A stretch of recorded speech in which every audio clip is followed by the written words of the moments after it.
Halo sahabat YouTube, jumpa lagi di channel Surya Noval. Kali ini saya akan membagikan cerita mengenai sakit fistula ani yang pernah saya alami di tahun 2019.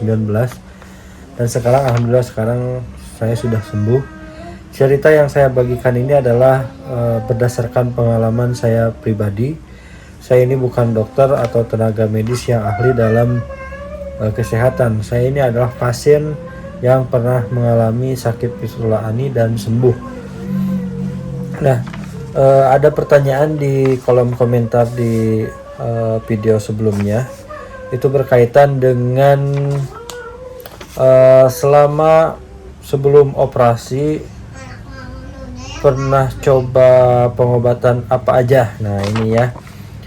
Jadi kita bahas mengenai pengobatan yang sebelum operasi, yang mungkin selama 1,5 tahun saya pernah mengalami sakit fistula ani.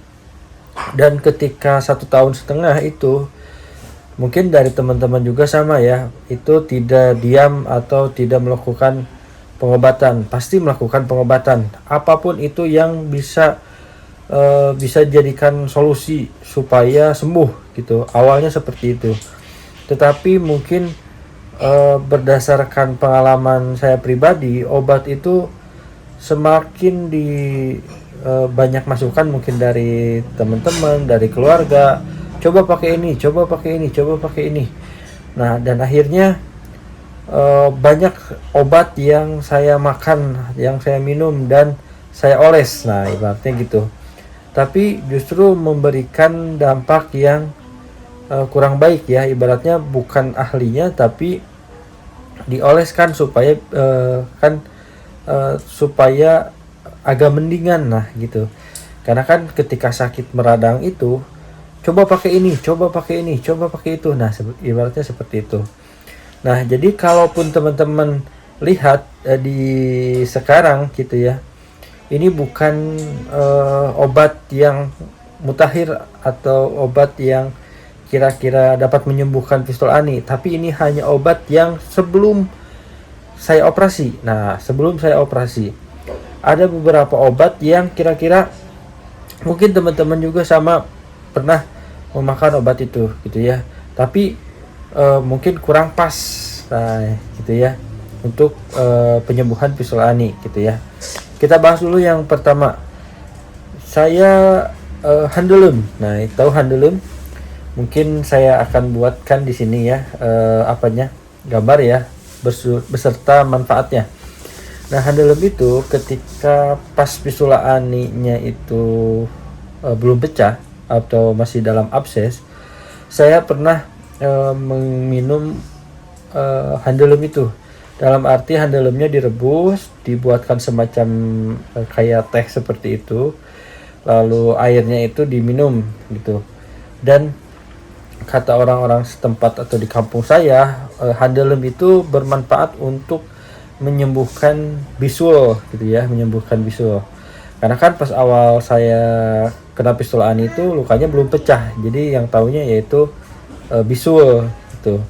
Dan ternyata 1 minggu memakan atau meminum Handulum itu tidak memberikan efek yang secara signifikan gitu ya. Akhirnya ya udah di stop, dan akhirnya saya stop itu gitu aja.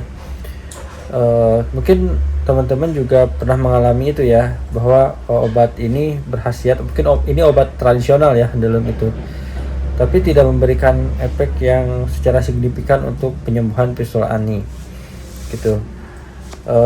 Lalu yang kedua yaitu Ambeven. Nah, Ambeven yang kedua itu Ambeven.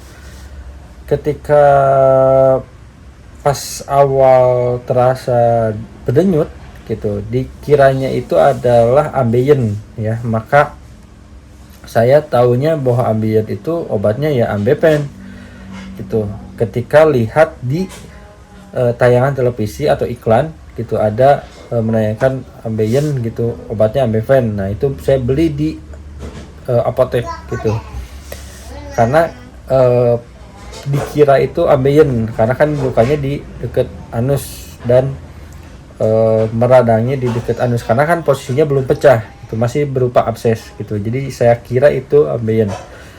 Nah, setelah beli ambeien kan ambeien itu lumayan mahal ya. Dalam arti saya beli itu 2 strip. Selama 2 strip itu saya habiskan gitu, tapi tidak memberikan efek apapun ketika saya 3 harinya ke dokter, dan itu bukan ambeien, ternyata itu abses. Nah, berarti saya di stop gitu, berarti ke obat bisul ya, obat bisul yang disarankan oleh dokter, tapi ya tidak memberikan efek apapun, karena kalau bisul biasa itu bisa pecah dikasih obat bisul gitu, tapi ini justru enggak gitu, dan malah pecahnya itu di dalam yang pertama itu. Nah, terus yang ketiga yaitu metronidazole. Nah, ini kalau kalian dengar obat ini, saya mungkin ini ya, coba di spill gambarnya ini. Metronidazole ini ketika saya mulai drop ya 2 minggu, dan 2 minggu 1,5 bulan ya drop, tetapi selama di infus itu kan 2 minggu ya. Dan metronidazole itu dimasukkan ke dalam infusan, tujuannya untuk memberikan antibiotik terhadap luka yang infeksi gitu. Tapi ya akhirnya tidak memberikan dampak yang signifikan gitu, hanya sebagai antibiotik saja. Terus yang ketiga yaitu masih metronidazole. Di dalam metronidazole selain dimasukkan ke infusan, dimasukkan ke luka fistula aninya, dan itu terasa perih luar biasa gitu ya. Walaupun perih, tetapi tidak memberikan, walaupun bersih ya, lukanya tidak ada lagi nanah, tapi itu bisa memberikan pembersihan ketika lukanya itu, tapi ya tidak memberikan penyembuhan yang signifikan. Dari metronidazole kita ke asam mefenamat. Ya, asam mefenamat ini adalah antibiotik yang direkomendasikan oleh dokter, dan karena lukanya itu lama ya, saya tidak nutup-nutup. Akhirnya mungkin beberapa bulan, saya ada kurang lebih 6 bulan saya mengkonsumsi asam mefenamat itu, dan setiap mungkin tugas atau dari manfaat asam mefenamat itu, anggapan saya adalah obat anti nyeri gitu. Padahal itu antibiotik biasa ya. Bagaimana lukanya itu tidak menambah parah gitu ya infeksinya gitu. Tapi ya tetap itu tidak sembuh ya dari asam mefenamat itu. Terus saya lihat juga di channel yang lain itu ada, ketika saya belum punya channel YouTube tentang fistula ani, itu ada yang merekomendasikan makan ikan gabus untuk penyembuhan luka yang cepat, dan ternyata untuk lukanya itu tidak memberikan apapun gitu ya, menurut saya gitu ya. Tapi mungkin teman-teman juga ada yang beranggapan bahwa ikan gabus itu untuk memulihkan luka yang terbuka gitu ya, yang ikan gabus itu. Terus selanjutnya yaitu panglay. Nah, ini panglay. Nah, ini ketika pas operasi, bukan operasi, sebelum, kan awalnya abses dulu ya, terus absesnya itu pecahnya di dalam anus, lalu pas di anusnya itu keluar nanah. Terus pecah yang kedua itu keluar di luar, di sekitar dekat anus, di permukaan kulit luar. Akhirnya saya itu direkomendasikan oleh tetangga atau saudara juga, karena di kampung ya biasa banyak tanaman-tanaman obat katanya, dan panglay ini bisa menyembuhkan atau mengeringkan luka katanya, seperti itu. Saya percaya aja, dan akhirnya dibuatkan ramuannya dan ditumbuk sehingga bisa dioleskan. Panglay itu dioleskan di bagian lukanya, tetapi lukanya pas awal-awal emang kering gitu, seakan menyusut gitu, tetapi tetap ya, jadi tapi lukanya malah jadi nambah parah gitu ya. Nah, itu Panglai ya. Mungkin teman-teman ada yang berpengalaman seperti itu seperti saya ya, boleh komentar di bawah ini. Terus dari Panglai itu ke apa ya, madu ya. Nah, karena luka fistula aninya itu ada dua kanan dan kiri. Jadi pas pecah yang satunya di kiri karena saya banyak tidur sebelah kanan. Akhirnya dua-duanya pecah gitu ya, kanan dan kiri. Terus pas karena ada nanah dan darah, madu ini dioleskan di bagian luka fistula aninya yang bagian pas darahnya emang kering sih, lukanya kering, tetapi tetap ya luka di dalamnya masih ngeluarin nanah seperti itu ya. Kalau secara medis secara apa ya, madu itu bagus gitu ya untuk daya tahan tubuh gitu ya. Terus yang terakhir ada dulkolak ya. Dulkolak bagaimana prosesnya, mungkin pas awal fistula ani, pas abses itu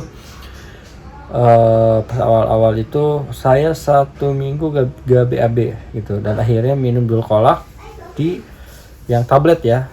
Dan awalnya tablet yang 1 hari itu langsung besoknya mules, langsung keluar semua. Terus saya kapok minum itu, akhirnya ada yang di bagian anus yang di obatnya itu dimasukkan gitu ya, dan langsung keluar katanya seperti itu, dan benar saja keluar gitu. Dan itu mungkin beberapa obat yang kira-kira ketika fistula ani, dan mungkin apa ada pengaruhnya atau tidak saya tidak tahu ya, tapi yang jelas tidak memberikan pengaruh yang signifikan menurut saya sih. Mungkin teman-teman juga sama. Kita mungkin bisa sharing di kolom komentar. Boleh kalian ceritakan, boleh kalian tanyakan apa yang kalian pernah pengobatan fistula ani. Kalaupun mengalami hal yang sama, mungkin saya rekomendasikan jangan melakukan itu gitu ya, karena tidak ada memberikan dampak yang signifikan untuk kesembuhan fistula ani.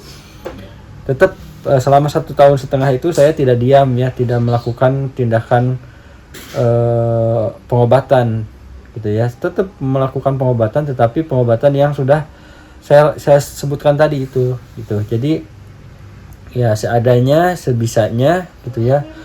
Kalau ada orang ngobrol tentang fistula ani atau abses, disarankan ini saya ngikutin, saya coba gitu ya. Dan akhirnya ketika sudah lukanya nambah parah, akhirnya saya mau berani gitu untuk tindakan operasi ya. Demikian, terima kasih.